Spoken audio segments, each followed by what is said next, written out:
Ouais, mais le grand journaliste, l'international, mes félicitations pour la victoire et la qualification du Sénégal pour une quatrième fois pour la coupe dans l'histoire de la Coupe d'Afrique des Nations. Félicitations aussi à l'ambassadeur du football local, Pape Ibrahima Ndiaye. Ça, c'est un plaisir. Une qualification historique. Une date à retenir. Inch'Allah, fii si Maroc, fii si Tanger. mu nekk une qualification boo xam ne Sénégalais yëpp ñu ngi ko doon xaar xam nga tey ku gis l'équipe nationale du Sénégal compétition bi nu muy gën a dem muy gën a monter en puissance c'était pas une surprise aujourd'hui face à cette équipe égyptienne bi nga xam ne ascendance bi dañ ko gagné woon bu yàgg tey loolu la Lions yi ñëw confirmer et le sélectionneur aussi Pape Thiaw cela veut dire que lui et son staff et ses superviseurs ils ont bien étudié l'équipe égyptienne. Mais Aziz damay ñëw si ñi nga xamante ne mooy les hommes de l'ombre dañoo def liggéey bu mucc ayib pendant une semaine ñu étudier li nga xamante ne mooy les forces et les faiblesses de cette équipe égyptienne ñu rendre ñu rendre ki nga xamante ne mooy Pape Thiaw un dossier mu étudier li nga xamante ne mooy équipe bi def ay planning si par rapport ak rapport yi nga xamante ni moom la ko les superviseurs les hommes de l'ombre def mais tey gis nañ le travail abattu par le coach et le staff technique. C'est toujours un travail remarquable de la part de ces superviseurs xam nga cette équipe égyptienne je l'avais dit avant le match xam nga c'est une équipe boo xam ne seen identité c'est sur les contre-attaques et les jeux de long gis nga jeu de long boobu boo ko kasee rek daanaka mun nga leen tënk mun nga leen contrecarrer carrément nee naa la le poumon de cette équipe c'était l'Achour tey gisul sax ci match kenn gisu ko Marmoush aussi mu nekk un attaquant très rapide et très vif kenn gisu ko bu ñu xoolee Kalidou Koulibaly ginnaaw bu mu blessé ñu indi un jeune Mamadou Sarr une entrée spectaculaire une entrée magnifique il a su gérer son rôle bi nga xam ne moom la ko Pape Thiaw jox les consignes il a été très relaxant. mais quel jour Mamadou Sarr ñu bëri ñoo ngi doon am ay ñàqare ay inquiétude bis bu fi Kalidou Koulibaly nekkulee mais tey wane na xale la wane na carrément liñ ko convocation daf ko mérité capitaine à l'âge de 20 ans nekk deuxième capitaine Strasbourg un défenseur audacieux technique et très intelligent. C'est un jeune il a saisi sa chance des fois boo amee yenn opportunités yi ce genre de match la boo xam ne partout dans le monde ñëpp ñoo koy suivre kan buñ la tey nga nekk remplaçant day baax nga wane sa bopp wane na même notre ministre même s'il est absent di nga ko mën a capable remplacer ko. mais si la relève est assurée on peut dire. Très assuré au mondial inchallah beaucoup des équipes verront une nouvelle équipe sénégalaise même sur le plan d'attaque n'oublions pas que Assane Diao il a été blessé c'est un joueur boo xam ne dinañu valoir beaucoup de choses au mondial inchallah ñu koy ñaan mu revenir ci sélection bi ku ci mel tamit Ilaay Camara. mais est-ce la prestation de Pape Gueye dans l'entrejeu. Pape Gueye il a été phénoménal durant tout le long de cette partie il a été magnifique pourquoi tey nee naa bu Sadio Mané dugul woon but bi Pape Gueye moom laa jox l'homme du match il le mérite gis nañ milieu terrain bi ratissage bu muy def orientation de balle yi il a été superbe. il alterne jeu court jeu long. macha allah tey lu ñu doon xaar ci moom Pape Gueye loolu defal nañu ko kenn daal laa xam ne jotuñu ko woon gis même notre dernier match aussi Habib Diarra gisuñu ko. waaw il a été méconnaissable un match médiocre je ne sais pas ce qui s'est arrivé mais tamit on peut le pardonner pourquoi il revient de blessure mu toog benn 2 mois joué wul loolu tamit impact boobu noonu mu toog joué wul loolu feeñ na. La prestation de Idrissa Gana Gueye l'expérimenté l'inévitable. Bon Idrissa Gana Gueye man à chaque fois la dernière fois maa ngi koy taquiner na ko Idrissa qu'est-ce qui se passe on dirait que tu as les jambes de 15 ans ou 18 ans comme ça xam nga football am na fooy toll moo tax ndaw ñi nekk seen ginnaaw dañu war a jël ci ñoom exemple. modèle de réussite la ba pare boo ko xoolee nga xam ne c'est un joueur qui récupère son secret xamala la récupération xam fu ñuy teg tànkam. tey loolu mooy tax nga mën a yegg ci kaw loolu kese la loolu la moo tax tey Gana Gueye boo ko gisee muy football waaw est-ce que xam nga ni Gana Gueye mooy joueur bi nga xamante ni moo ëpp li mu récupéré bal Sénégal te suñu milieu terrain yëpp am nañ carton ba mu des moom. te par son expérience c'est un joueur expérimenté il a joué dans les grands clubs il a été champion de France mu jël coupe de France avec le club lillois mu ñëw Paris Saint-Germain jël ko aussi également mu ñëw Everton il a joué avec des grands joueurs des partenaires yoo xam ne c'est des joueurs très techniques expérience boobu tey moo tax moom la nekk di explorer nii ñu koy gis. mais Aziz dañ naan joueur bu mag ñoo ngi koy xaar ci bis bu mag mais la prestation de notre ñancoo Sadio Mané keroog waxtaan nañ ñi def benn interview ma dalal na suñu émission Ngonalu Kan nga ni ma match bi maa ngi ciy xaar Sadio Mané match bi le duel entre Sadio Mané ak Salah Sadio Mané il va le remporter mais si yan aspect nga basé woon ba nga ni ma Sadio Mané bi ni nga ko gis ci match contre Égypte. merci beaucoup parce que Sadio Mané c'est un homme de défi xam nga tout le monde disait que jeexal na et que xam naa ne sur ce match digganteem ak nawlem bi nga xam ne mooy Mohamed Salah il a toujours montré sa suprématie fële ci Liverpool mu nekkoon tamit partenaire am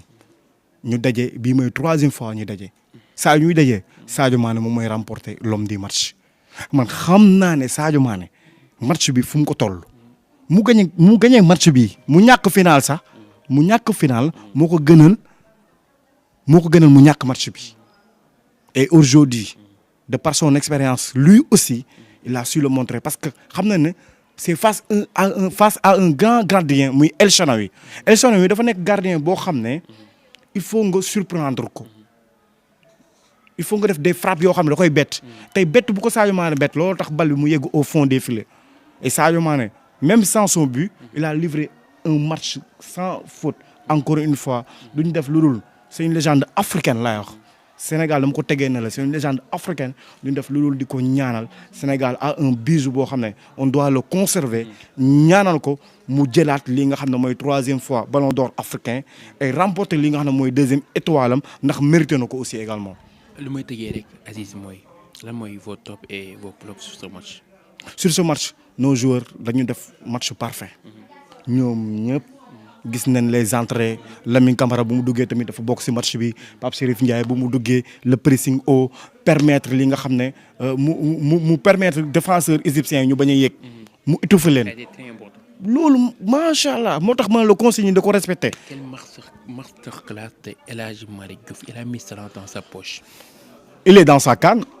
le fils de Médina le chouchou de Médina xam nga El Hadji Malick Diouf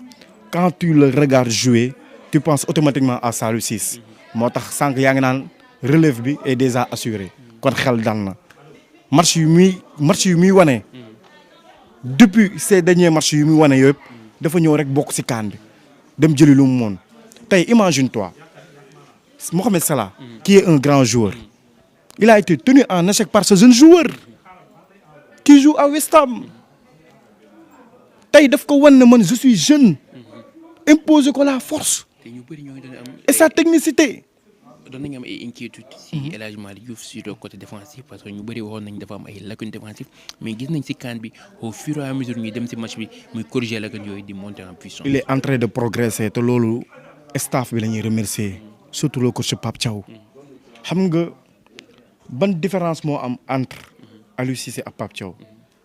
awma droit comparer leen je ne les compare pas parce que gàcce ngalaama Aliou Cissé c'est-à-dire le secret de Pape Thiaw xam nga lan la day ñëw toog ak El Hadji Malick Diouf nekkul ban registre nga bëgg football nan nga bëgg football day waxtaan ak joueur am y a une communication lui avec ses joueurs tey l'on se rappelle Habib Diakha ba muy jouer sous l'ère Aliou Cissé latéral droit la doon jouer Pape Thiaw loolu mooy secret am sa poste de prédilection dala koy bàyyi nga libre dafa am communication loolu kese la c'est ça. la ngay tàggatoo avec les amis internautes de Sénégal 7. bon lu may tàggatoo mooy di wax suñu mbokk sénégalais yi ñu gën a yokk prières yi xam nga cette 35e édition ñu koy amal fii ci Maroc final bi nar ko jouer à Rabat loolu dañuy ñaan yàlla suñu maillot yi mu amaat une 2e étoile et que may wax ñu gën a mànkoo waat boole xol yi jàppale équipe bi Sénégal mu jëlaat li nga xam ne mooy 2e étoile am di rafetlu aussi sa liggéey bi nga xam ne yaa ngi koy def à travers Sénégal 7 nga nekk un jeune journaliste mais si biir liggéey bi nekkoo si xale yaa ngi wane sa bopp et di la ñaanal suñu borom taxawu la bu baax a baax di ko ñaanal sa mbokku internautes yi di leen wax yokk leen ñaani rek ñu dem jëliwaat ndam li incha allah si kàttanu borom bi. merci beaucoup pour la pertinence et la disponibilité yow tamit di la jaajëfal bu baax a baax si sa pertinence mais aussi si analyse yu pertinente yi nga xamante ni yaa ngi koy def mais aussi si travail bu remarquable bi nga xamante ni yaa ngi koy def au niveau de Temple des Sports parce que liggéey ak sa propre moyen c'est très difficile mais gis nañu yaa ngi koy gérer mais un mot pour Pape Thiaw. merci beaucoup ça a été un plaisir Pape Thiaw yàgg naa wax ne dafa nekk un entraîneur boo xam ne il a une écoute vigilante loolu dafa bokk si li nga xam ne bu tollee fii loolu moo tax remporter un CHAN c'est pas facile et aujourd'hui mu ngi ci chemin am ñu nekk si ginnaaw mu déggal leen tey loolu kese mooy secret même. dañ koy fal. lu bëri woon na trop. mais au fur et à mesure moo ñuy wan li nga xamante ni moom mooy ay capacité moo ñuy wan li nga xamante ni moom mooy nelaw si moom. te am na lu bëri yeewoogul si moom. dinañ ko wan. il nous a donné raison aujourd'hui parce que lii à chaque fois dañ koy wax yow yaa nga ko wax mooy suñu expertise locale yi suñu technicien yi nga xam ne ñooy gérer suñu championnat ñooñu dañ leen war a gën a joxaat seen ay valeurs. ils ont les mêmes diplômes avec les entraîneurs étrangers et tout tey boo xoolee les 4 équipes demi-finalistes ñoom ñoo ko yor c'était des anciens joueurs sont tous des Africains aujourd'hui Afrique y a un fruit boo xam ne buñ ko toppatoowee dañuy jëm si kanam tey Pape Thiaw loolu la wane gis nañ fi Emerse Faé comme moo jël CAN bii passé c'est lui il était joueur ivoirien et tout tey mu nekk entraîneur jël ko et pourquoi pas loolu la ñuy ñaanal Pape Thiaw tey l'expertise bi actuellement fruit bi macha allah ñu ngi siy gis suñu bopp et yàlla na jëm kanam daal incha allah. merci beaucoup le grand journaliste Abdou Aziz Diop pour Temple des Sports pour votre disponibilité et pour votre pertinence di nuyu tous les amis internautes de Sénégal 7 di nuyu ñi nga xamante ne ñooy faral di suuf di nuyu ki nga xamante ne moo nekk si ginnaaw caméra bi mu jéy sama mi nga xamante ne moo ngi def travail exceptionnel ci CAN bi di nuyu. waa direction Sénégal 7 waa rédaction bi yëpp kulim daal di joom di leen jox dig daje ci grande finale bi nga xamante ni moo nar am fële ci Rabat ñu xaar nag entre Nigéria ak Maroc kan la ci Sénégal war a dajal incha allahu rabbi.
Allez.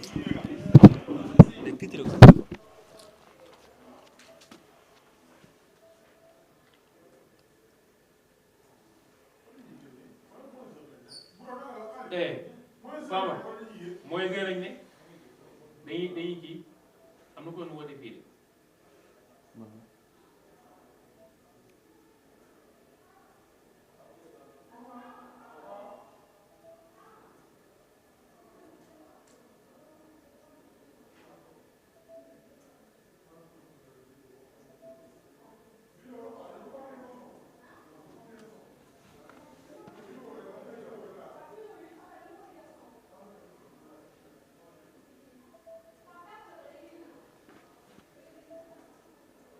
yow de dëgg kii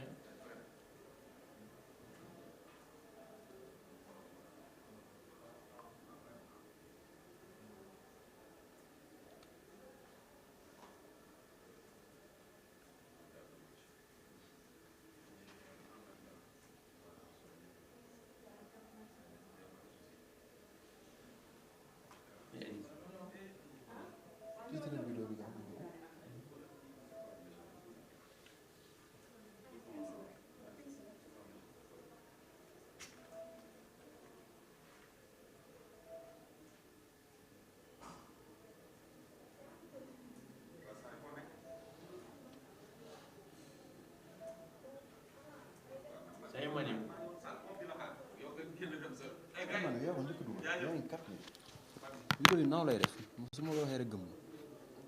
suñ directive tey lu ma la waxoon yaa ngi 231 000 booy sonn naa la te amuñu zone mixte quoi yow foo demoon ba amoo zone mixte wala yaa ngi ñoom fi mu fare bu doon jëm garaaw ko tey mu fekk waaw baax na zone mixte sa temps yi dafa doxul quoi xam nga lan la garaaw baax na dama mujjee sonn sama ndigg la may metti